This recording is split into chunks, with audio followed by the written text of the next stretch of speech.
اعوذ باللہ من الشیطان الرجیم بسم اللہ الرحمن الرحیم یسألک اہل الکتاب ان تنزل علیہم کتابا من السماء فقد سألوا موسیٰ اکبر من ذلک فقالوا ارنا اللہ جہرة فأخذتهم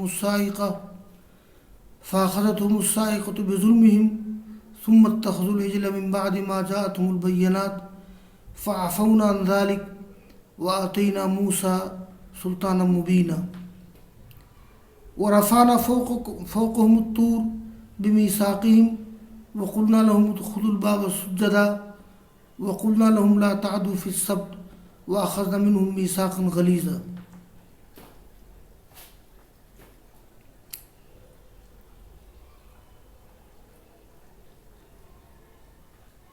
یہ سورہ نساء کے رکوع نمبر 22 کی چند آیات آج پڑھی گئی ہیں، انہی کا درس ہوگا.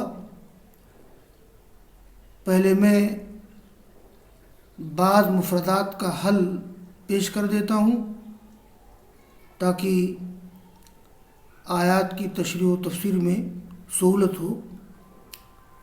یہ فقالوا ارنا اللہ جہرتن، یہ ارے یہ فعل امر ہے باب فعل سے، ارا یوری اراءتن دکھانا، اور جہرتن یہ اصل میں ہے ارنا اللہ رویتن جہرتن. یہ جہرتن ارے کا مفعول بہ ہے. اصل میں را یرا یہ خود متعدی بدو مفعول ہے، لیکن جب یہ باب فعل سے آئے گا تو اس کے 3 مفعول ہو جائیں گے.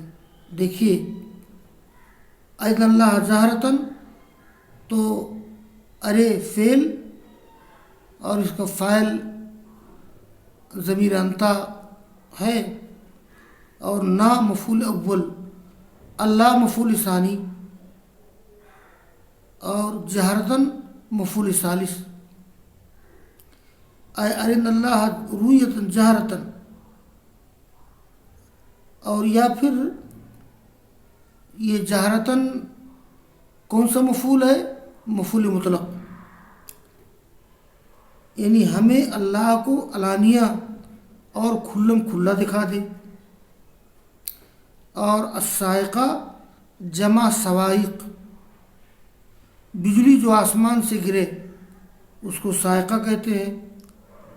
اور اتخذوا العجل، اس کا معنی یہ ہے اتخذوا العجل الہا، انہوں نے بچھڑے کو معبود بنا لیا.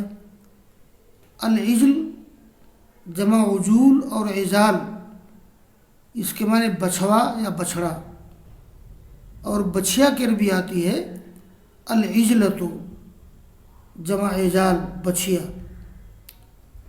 اور سلطان کا معنی یہاں ہے غلبہ، دلیل، جمع سلاطین. اور یہ ورفعنا فوقهم الطور، دیکھیے میں ترجمہ کرتا ہوں. ان آیات میں اللہ تعالیٰ نے مشرکین کے ایک مطالبہ کا ذکر کیا ہے، جو مطالبہ مشرکین نے رسول اللہ صلی اللہ علیہ وسلم سے کیا تھا. تو اللہ تعالیٰ نے ذکر کیا کہ اسی انداز کا مطالبہ بلکہ اس سے بڑا مطالبہ اہل کتاب یعنی یہودی لوگ موسیٰ علیہ السلام سے کر چکے ہیں. اور پھر اہل کتاب کے بعض جرائم اور ان کے تعلق سے بعض واقعات کا ذکر کیا گیا ہے. دیکھیے اے نبی، تم سے اہل کتاب درخواست کرتے ہیں ان تنزل علیہم کتابا من السماء، کہ تو نازل کر دے ان کے اوپر کوئی کتاب آسمان سے. اصل میں یہودیوں کو یہ بات معلوم تھی کہ موسیٰ علیہ السلام پر تورات بیک وقت نازل کیا گیا ہے، تو اسی طرح سے اہل کتاب نے رسول اللہ صلی اللہ علیہ وسلم سے، آخری پیغمبر سے بھی کہا کہ آپ آسمان سے کوئی کتاب نازل کر دیجیے۔ یسألک اہل الکتاب ان تنزل علیہم کتابا من السماء، اور ان کی باتوں میں کفار و مشرکین بھی آ گئے تھے۔ یہاں تو خیر نہیں، بعض دوسری آیات میں اس کا تذکرہ ہے کہ کفار و مشرکین نے بھی کہا تھا کہ آسمان سے کتاب اتاری، ہم کتاب اتارتے ہوئے دیکھیں۔ تو آپ سے مطالبہ کرتے ہیں اہل کتاب کہ آپ نازل کر دیں ان کے اوپر کوئی کتاب آسمان سے۔ تو اللہ تعالیٰ نے فرمایا فقط سألوا موسیٰ اکبر من ذلک، ان لوگوں نے موسیٰ علیہ السلام سے اس سے بڑی چیز کا مطالبہ کیا۔ کیا کیا مطالبہ کیا؟ دیکھیے، مطالبہ یہ کیا تھا، ان لوگوں نے کہا کہ اے موسیٰ تم ہمیں اللہ کو علانیہ طور پر دکھا دو۔ ان لوگوں نے کہا تھا کہ آپ جو اللہ تعالیٰ کی طرف سے کتاب لائے ہیں تو ہم چاہتے ہیں کہ اللہ تعالیٰ کو علانیہ طور پر دیکھ لیں۔ ان لوگوں نے کہا کہ اے موسیٰ ہمیں تو اللہ کو دکھا دے علانیہ طور پر۔ ظاہر ہے کہ یہ بہت ہی سخت اور بدتمیزی کا مطالبہ تھا، تو ان کو بجلی نے پکڑ لیا، یعنی ان پر آسمان کی بجلی گر پڑی ان کے ظلم کی وجہ سے، اور بہت سے لوگ مر گئے۔ ایک بات تو یہ، اور دوسرا بڑا کام لوگوں نے کیا تھا ثم اتخذوا العجل، پھر ان لوگوں نے بچڑے کو معبود بنا لیا تھا، بعد اس کی کہ ان کے پاس دلائل آ گئے۔ جب موسیٰ علیہ السلام نے بحر قلزم پار کیا تھا، تو بحر قلزم جس کو بحر احمر بھی کہا جاتا ہے، تو جب جزیرہ نما سینا میں رہنے لگے موسیٰ علیہ السلام اور ان کی قوم، تو اللہ تعالیٰ نے بلایا آسمان پر، یہ بلایا کوہ طور پر کہ آ جائیے ہم ایک رہنما کتاب دیتے ہیں۔ تو موسیٰ علیہ السلام چلے گئے کتاب لینے، اور ادھر سامری نامی ایک شخص نے زیورات کو پگھلا کر کے بچڑا بنا دیا، اور اس کا تذکرہ سورہ بقرہ میں تفصیل سے آ چکا ہے۔ تو اللہ نے اسی کا ذکر کیا ہے۔ پھر ان لوگوں نے بچڑے کو معبود بنا لیا، ان کے پاس دلائل آنے کے بعد فعفونا عن ذلک، ہم نے اس کو معاف کر دیا۔ وآتینا موسیٰ سلطانا مبینا، اور ہم نے موسیٰ کو واضح دلیل دی، واضح غلبہ دیا۔ ورفعنا فوقهم الطور بمیثاقہم،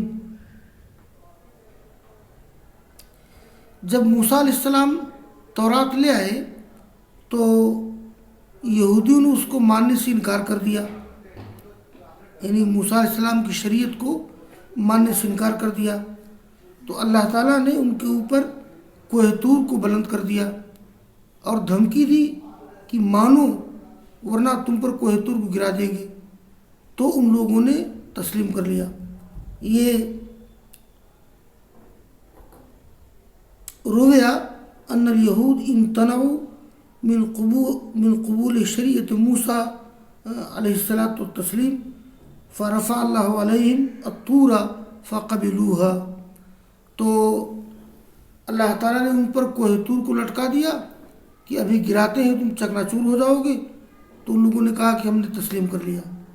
یہ عہد و پیمان، یہ معاہدہ کیا تھا تسلیم کرنے کا، تو ہم نے ان کے اوپر طور پہاڑ کو بلند کر دیا ان کے معاہدے کی وجہ سے۔ اچھا، اور ہم نے ان سے کہا کہ داخل ہو دروازے میں سجدہ کرتے ہوئے، سجدن واحد ساجد، ساجدینہ کے معنی میں ہے۔ ہم نے ان سے کہا کہ تم دروازے میں داخل ہو سجدہ کرتے ہوئے، اور ہم نے ان سے کہا کہ تم سنیچر کے دن میں تجاوز نہ کرو، وَأَخَذْنَا مِنْهُمْ مِيثَاقًا غَلِيظًا، میثاق جمع مواثیق، ہم نے ان سے پختہ عہد لیا۔ یہ جو اختصار کے ساتھ اللہ تعالیٰ نے یہاں اشارہ کیا ہے سورہ بقرہ میں، اور قرآن کے مختلف مقامات پر اس کی تفصیل آئی ہے۔ دیکھیے، وَقُلْنَا لَهُمُ ادْخُلُوا الْبَابَ سُجَّدًا، سورہ بقرہ میں اس طرح ذکر کیا گیا ہے، وَإِذْ قُلْنَا ادْخُلُوا هَٰذِهِ الْقَرْيَةَ فَكُلُوا مِنْهَا حَيْثُ شِئْتُمْ رَغَدًا وَادْخُلُوا الْبَابَ سُجَّدًا وَقُولُوا حِطَّةٌ، یعنی یاد کرو جب ہم نے کہا کہ تم داخل ہو اس بستی میں اور کھاؤ اس سے جہاں چاہو عیش کے ساتھ، اور دروازے میں داخل ہو سجدہ کرتے ہوئے، اور کیا کہو تم حطتن، یعنی تحط عنا خطایانا، اے اللہ ہماری خطاؤں کو معاف کر دے۔ یہاں اس آیت کریمہ میں القریہ سے مراد بیت المقدس ہے، اور الباب سے مراد بیت المقدس کا دروازہ ہے۔ تو القریہ سے مراد بیت المقدس کا علاقہ ہے جس کے دروازے سے سجدہ کرتے ہوئے یہودیوں کو داخل ہونے کے لیے کہا گیا تھا۔ بخاری مسلم وغیرہ میں آیا ہے کہ یہودی بیت المقدس میں سرینوں کے بل زمین پر گھسٹتے ہوئے اور حتتن کے بجائے حبتن فی شارتن کہتے ہوئے داخل ہوئے۔ حبتن فی شارتن یعنی گندم بالی میں، گیہوں بالی میں۔ بھئی اللہ تعالیٰ نے کہا تھا کہ اگر تم کو بیت المقدس میں جانا ہے تو ہم نے ان سے کہا کہ تم داخل ہو جاؤ دروازے میں سجدہ کرتے ہوئے، لیکن بجائے سجدہ کرنے کے، جیسا کہ بخاری مسلم کی روایت ہے کہ وہ سرین کے بل گھسٹتے ہوئے بیت المقدس کے دروازے میں داخل ہوئے، اور بجائے حتتن کہنے کے وہ حبتن فی شارتن، حبتن فی شارتن یعنی یہ بالی میں گیہوں کو چاہیے۔ وَقُلْنَا لَهُمْ لَا تَعْدُوا فِي السَّبْتِ، اور ہم نے ان سے کہا کہ تم سنیچر کے بارے میں تجاوز نہ کرو۔ لا تعدوا فی قراءۃ لا تعتدوا فی السبت، اس کا بھی تذکرہ سورہ بقرہ وغیرہ میں ہو چکا ہے۔ یہ معاملہ کیا تھا؟ یہ معاملہ یہ تھا کہ سنیچر کے دن ان کو شکار کرنے سے روک دیا گیا تھا، اور دوسرے دنوں میں شکار کرنے کی اجازت دے دی گئی تھی، اس لیے کہ سنیچر کے دن ان کے ہاں عید کا دن مانا جاتا تھا، جیسے مسلمانوں میں جمعہ کا دن ہے۔ تو ان لوگوں نے تجاوز یہ کیا۔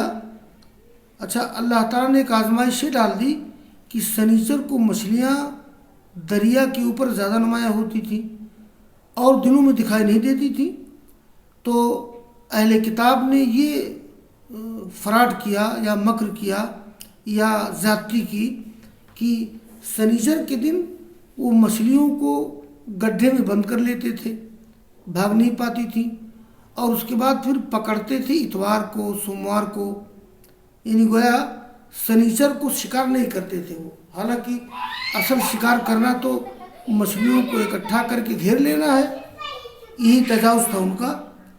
اور اس کے بعد اللہ تعالیٰ نے ان کو خنزیر و بندر بنا دیا، اس کا ذکر آگے بھی آئے گا۔ ہم نے کہا ان سے لا تعدوا فی السبت، تم سنیچر کے بارے میں تجاوز نہ کرو۔ وَأَخَذْنَا مِنْهُمْ مِيثَاقًا غَلِيظًا، اور ہم نے ان سے پختہ عہد لیا، لیکن وہ ظلم سے باز نہیں آئے، تو اللہ تعالیٰ نے ان کو خنزیر و بندر بنا دیا، اس کا ذکر آگے بھی آئے گا۔ اور سورہ بقرہ میں بڑی تفصیل سے اس کا ذکر کیا گیا ہے۔ تو یہی درس ختم کرتے ہیں۔ وآخر دعوانا ان الحمد للہ رب العالمین۔